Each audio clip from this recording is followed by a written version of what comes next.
All right, well, good morning, everybody. Thank you for being here. I'm Hannah Loopy. I work with Voters Not Politicians, and I am joined today by Nancy Wang, the Executive Director of Voters Not Politicians, and Ruth Greenwood, who is the Director of the Election Law Clinic at Harvard Law School. They're going to provide an overview of where things are at in the redistricting process. We'll have time for Q&A after, but again, like the September briefing, if you do have any questions that come up as Nancy or Ruth are talking, feel free to just raise your hand and we'll get you in to ask them. We do want to have more of a conversation like last time, so don't hesitate to ask anything. Great. Well, thank you guys for joining us again. We really appreciate this time to have a dialogue, like Hannah was saying. And this is a really exciting time because we are rolling up our sleeves and kind of tackling this partisan fairness issue that everyone has been commenting on. We just wanted to say a couple of things. Ruth Greenwood is going to be our main attraction today. We really appreciate her joining us this morning. I hope some of you were able to tune in to the webinar we had with Ruth a couple of weeks ago, where she sort of set the table here and said, there's not a choice that needs to be made between respecting COIs and having the maps achieve partisan fairness. And I think, given the presentation that the commission got on Friday, I think they're going to start to see that as well. And we're hoping that they can really systematically kind of go through and make the changes that they need to do to achieve that partisan fairness, which I think many people have pointed out are not really in their maps right now. So a couple of things that I just wanted to lift up before we, to move to that part is, there's still a lot of, commentary, some in the media, some on social, with people, including people who were volunteers of VNP, honestly, who were kind of questioning where we are in the process, wondering, is this, what is supposed to happen? Because the maps right now don't look like what we, think they would if you did have a kind of 50-50 split, given the vote share in the state. And we just wanted to say, exactly, this is the process, right? Like we have lines on paper for the first time. And, if you kind of have seen APIA vote, a group that advocates for the Asian Pacific Islander community. They just put out an email last week saying, that they have engaged in the process and exactly what, voters voted for actually did happen for them. So we wanted to kind of, point to them as an example for what we're hoping other groups and individuals around the state will do to really actively engage and get the commission to hear, their interests and hopefully, change the lines in order to respect their COIs if they're not, doing so already.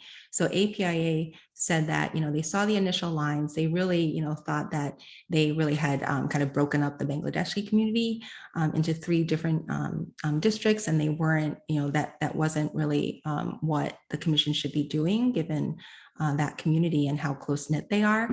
So they went, and before the commission actually just gave public comment, and they saw in real time, the lines being adjusted, in response to their feedback. So, democracy, like this is like, it's all like hands on deck. Everyone's kind of pouring in with input. And we just hope that everyone keeps in mind that the commission is doing what it's supposed to be doing, but it is kind of an iterative process, and it won't happen, right away. But compare this, to what we had before of every other redistricting cycle in Michigan, of course, and what's happening in all these other states like Ohio and Texas, where you have a closed door, sessions with one party and their consultants, and then they pop up with a set of maps and nobody has any input whatsoever.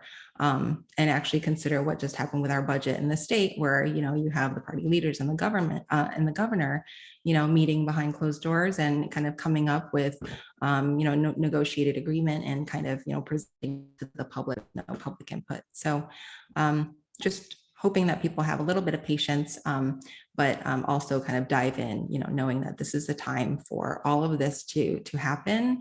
And it will, kind of have faith in the process, have faith in the commission, and it will really start to change in the next month. So I think that brings me up to partisan fairness. Again, I'll leave it to Ruth But, I'm really glad to see that this analysis kind of, the kind of training that the commission needs is happening right now with their experts. And we're excited to see where they'll go from here. So thanks, Ruth. Hello, everybody. Me again. So I guess I wanted to say, firstly, congratulations on your process. I mean, definitely like what Nancy just said, as we see Texas and Ohio taking things behind closed doors. We see, Wisconsin completely gridlocked and nothing's happening there. They're having to go to the courts. It's really nice to see the commission process working. And I was telling Nancy at the top that I watched some of the hearing from Friday, and it was great to see the commission is engaged and the experts there ready to help and providing so much information and detail. I'm sure that it's almost at the point for many people of too much information can be a little overwhelming, but it's good that it's a long process so you can slowly process all the different types of inputs to think about in this. I also, because when I talked to you previously, I had mostly talked about plan score. And I noticed that Dr. Handley, when she was talking, said that within the software that you're using in the state, you're using a composite of, 5 previous elections. And that's actually really common around the country. And in states that I've looked at, using a composite can be a nice way to say, look, some elections go a bit more one way, some go a bit more the other way. We can average them out. The plan score model, the idea there is basically to relate the presidential vote to the state legislative or congressional vote to try to get a slightly better prediction, but I imagine they're not going to be hugely different than what comes up with the composite. So I think from that perspective, it sounds as though you're going to have that tool online. They said they were going to put it up over the weekend, so I'm not sure if it's up like as of right now, but hopefully today, it will mean that when you look at all of the plans through the portal, you can see those composite scores. And also it looks like from what I saw, at least, you can go back to the different elections and say, oh, I think it's going to run a little more Republican than that, or a little more Democrat than that. So I think that's useful. Also, though, like when I saw the original plans come out, they looked like they had a pretty large partisan skew in favor of Republicans. And the first question I asked Nancy was, is that all that's possible? And she was like, no, actually, look through the portal. So I don't know if it's helpful. I might share my screen and show you some of the maps that have come online that have essentially fairer partisan scores. I think let me preview, here we go. Okay, let's come back here. Okay, so for congressional, can you see my screen? Yeah, okay. So this is the Michigan CRC version 4 most current. And what I'm looking at over here are these are just the 2016 and 2020 elections. I think there's going to be the composite coming up soon. But if you look here, it's got 4 to 9 seats in the 2016 election, 4 Democratic, 9 Republican, and in the 2025 Democratic, 8 Republican. If we just look at this plan, so this was by Commissioner Ide, I guess it's his version 2. The Democrats would have 6, the Republicans would have 7, and under 2020, the Dems would have 7 and the Republicans would have 6. You can also see down here, COIs and other things that have been scored. But basically, this is an example, and I'm not saying this is perfect in every way, but this is an example that says to me, it's completely possible to comply with many of the criteria that are listed out, and also with partisan fairness. And so that is good to know, in that there is a place to go from where the commission has started. If it turned out there was some reason it wasn't possible, well, that would be that, but it turns out that's not. I'll just show you a couple of other congressional maps, at least. I love these names, JERG. Maybe that means something to people in Michigan, JERG by Jeffrey.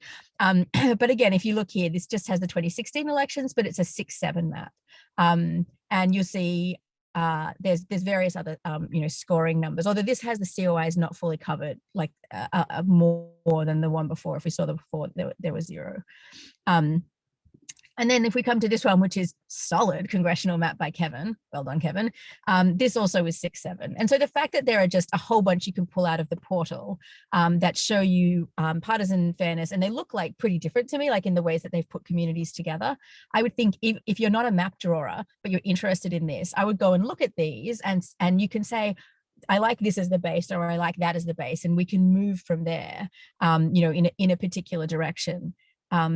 Just for the sake, let's go to the state Senate. So this is the current, I'm not sure what PTV's Senate version is, but anyway, if we look at the vote, this is promote the vote. Oh, promote the vote. Well, I think they've done a really nice job. Look at this.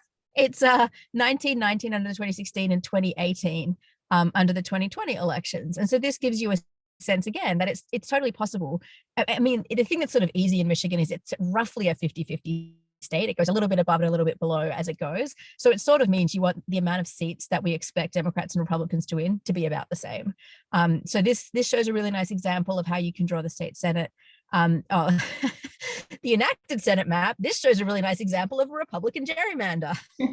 You can see here, 15 to the, and I mean, it's a little amazing, right? If you go from this back to this first one, I mean, that's a huge difference just by shifting the lines around using exactly the same elections, right? That's just using the 2016 elections in both cases.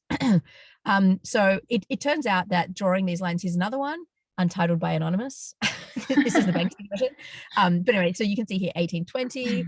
That's another way you can possibly do it, and another one here by J. Hoekstra.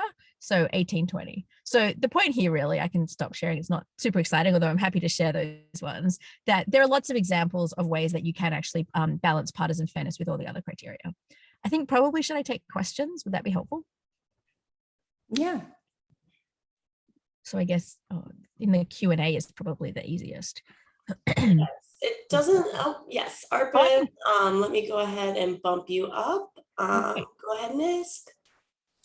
Thanks. Yeah, I just wanted to ask, with the kind of delay in census data, the commissioners have been talking about how much of a number crunch or a time crunch it's going to be.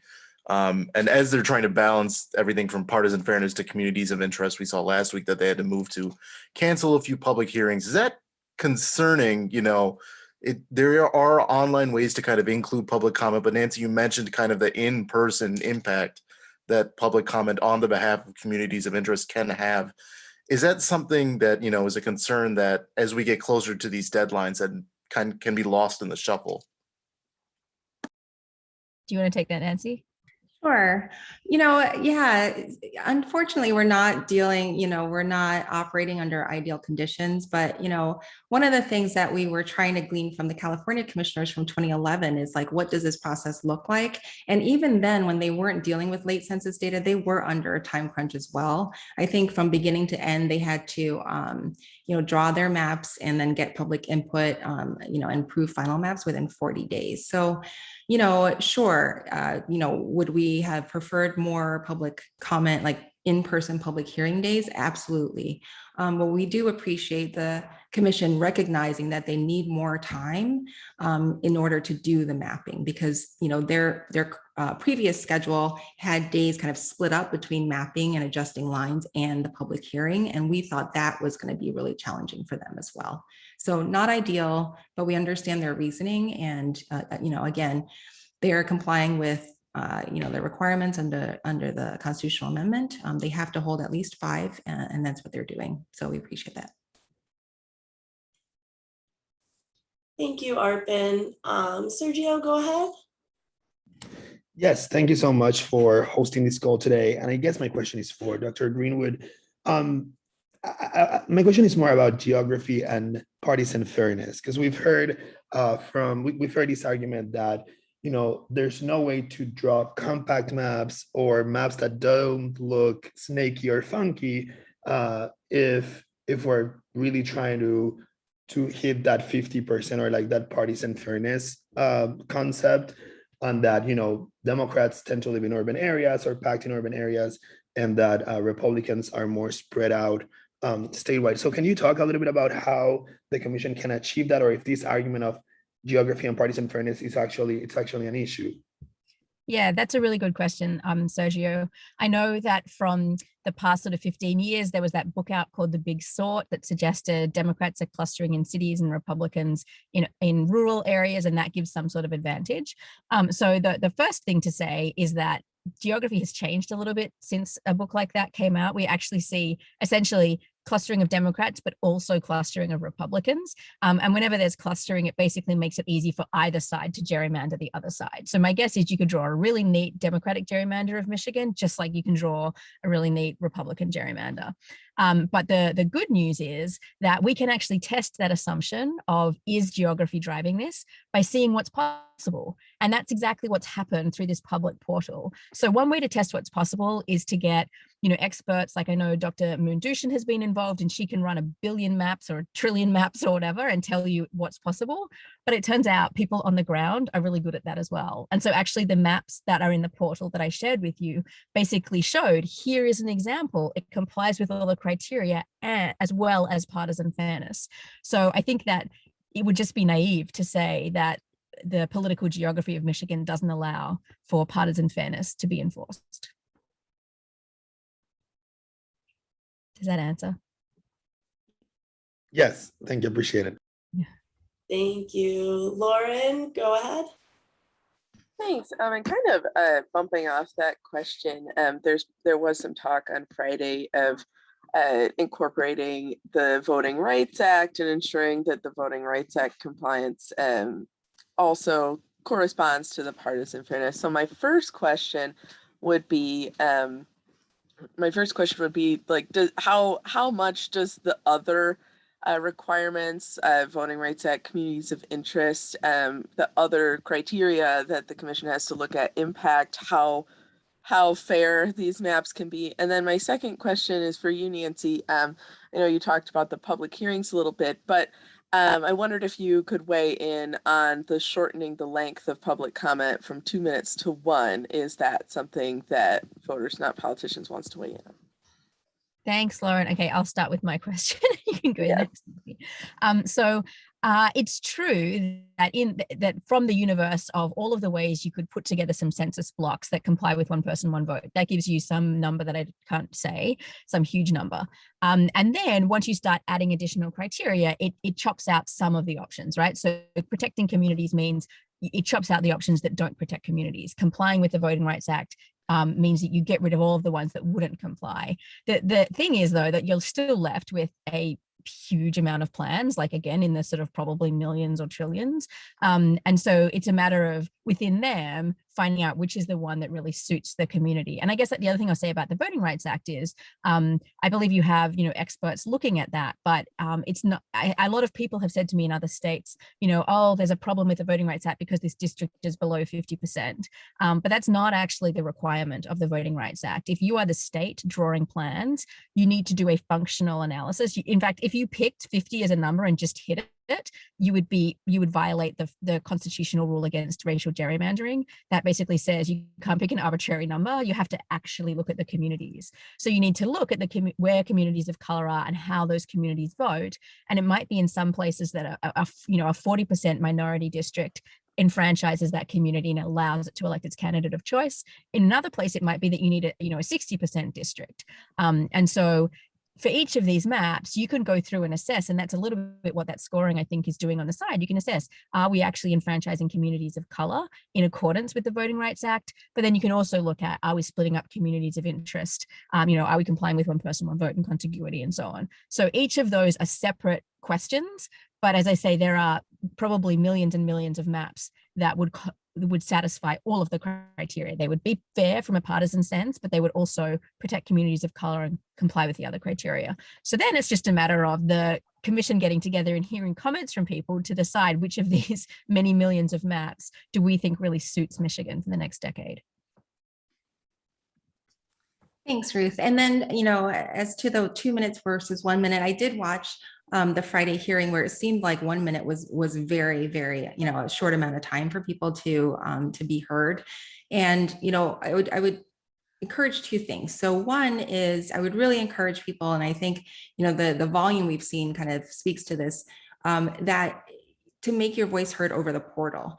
People can be very, very specific. They can point to specific maps like Ruth just did. I like this part of this map. And those kinds of comments are really a lot more actionable for the commission, perhaps. But then I also recognize, though, that there's something to be said about, speaking to this governmental body in person and really, truly seeing them, kind of hearing you in real time. So I guess I would like to, I trust the commission, it's their decision, but I would say, try to maybe let them kind of, work this out for a few days and see how it goes. If people keep getting cut off, And if there's, a long line of people that just feel like they're not, getting all of their comments in, then I would encourage them to, expand the time again to 2 minutes. I think the way we would have things shake out is just like a happy medium, but I don't know if that's possible. It seems to date though that they really are trying to weigh all of the different things. And in this case, really recognizing that they're under such a time crunch and that the actual process of adjusting the lines and, thinking about all the things that Ruth just said takes a lot of time too. So that's a really long way of saying, let's let them kind of play out the 1 minute thing for, a few days. And then if they need to, I would, like to see them expand it to 2 minutes. Yeah. Thanks, Lauren. Let's see. Clara, go ahead. Great. Thanks so much for holding this. So, Ruth, I have a question for you. The Commission's General Counsel has said that the commissioners can't consider partisan data well mapping because they're not drawing competitive districts, they're drawing a state map that is fair overall. So I'm just wondering if you see when it comes to efficiency gap or mean median that your partisan fairness measures are pretty off track. How do you get back on track without looking at partisan data?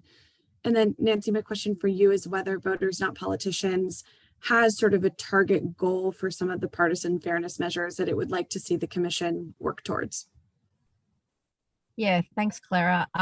So I guess I would say that we are able to assess these. I mean, I agree with the idea that you should assess it at the whole level. It's really crazy if you're just looking at one district at a time and trying to get it to a certain percentage. So it makes sense to step back and see where we're at. I also think that you could look at the map that they have drawn and compare it to, say, one of the other maps that I've shown from the portal and say, hey, what's going on that's different between these two in terms of communities, right? And so you can get a sense of maybe where partisanship is influencing what's going on. But then I guess the other thing you would do is just work out where in the state you're seeing quote unquote too many Republican or too many Democratic districts and try to move those boundaries around if you're really at the end point. I mean, I think we're probably not at that point in Michigan yet. It really seems as though they've released some plans for comment and everybody has comments across a variety of fields. It's not just about partisan fairness. I think that you want to take into account all of those comments and try to come up with new plans, then run the partisan fairness scores. And if you're really off on that, then you can look into certain areas and see exactly what's going on.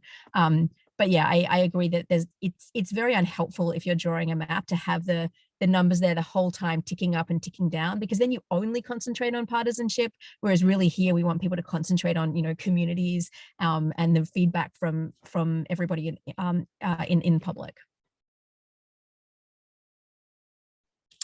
And as to the goal, I would, the constitutional amendment says that these maps have to be tested by, accepted measures of partisan fairness. And I know that the experts that work with these tests, they do recognize that there is a range, for which if you, are testing these maps that you would consider reasonable.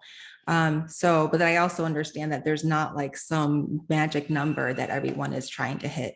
As the citizens group behind Prop 2, we would like to see things, as mirror as closely as possible the actual vote share of each party. So I would say, hey, 50-50. But I also recognize that there is a range because of all the other things that, you need to balance out. So I guess at this point, maybe it's helpful, Ruth, if you want to just speak to what those ranges are. I think they're looking, maybe this is a fair question, because they're looking at lopsided margins, mean median, and efficiency gap.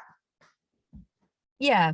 So one thing that actually we show on plan score for the efficiency gap is what's called a vote swing analysis. And so basically the model that gets used predicts a certain vote share for each seat, but then it shows you plus or minus 5 on either side. And if it varies wildly, then usually when I'm looking at states and I can tell that they've done a partisan gerrymander, it will be that is like the fairest possible efficiency gap. And then it doesn't matter which direction you go, it like goes in the direction of one party, like both down or both up.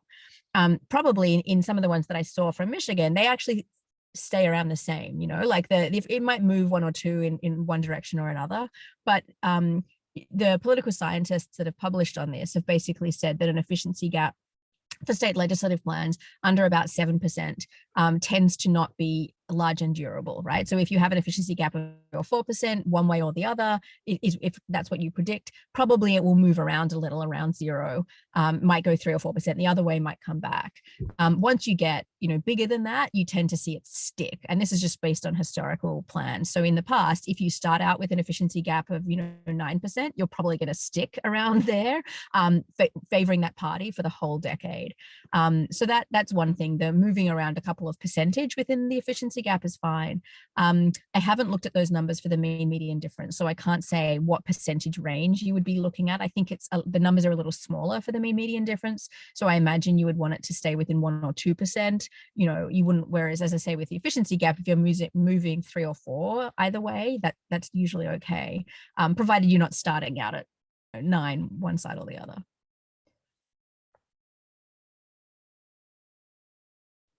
Great. Thank you, Ruth. Thanks, Clara. I don't see anyone else with their hand up right now. So Nancy, I think I'll turn it back over to you if you have anything else you wanted to walk into.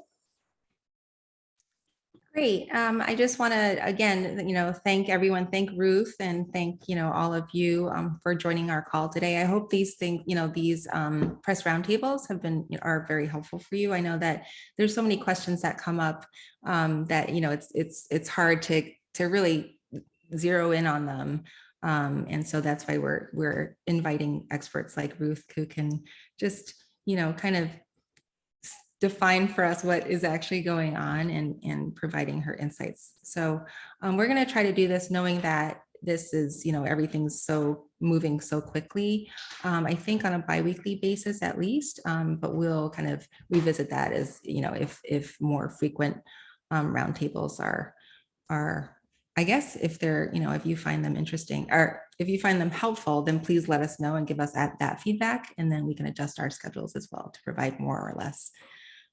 Okay, well, I think that's all we have for today. If you do have any questions, please, email us, where to find us. But I think that's where we're at for today. So thank you again, Ruth, for making the time. Yeah, no worries at all. I love talking about this stuff. I'm so impressed with the Michigan process. I hope that it, at the end, there's a report that you guys write about the whole process, because actually I was thinking with HR 1 and the Freedom to Vote Act and so on, I think Michigan would comply with those requirements. And so it's a good example of what we could have around the entire country if that act ever passes.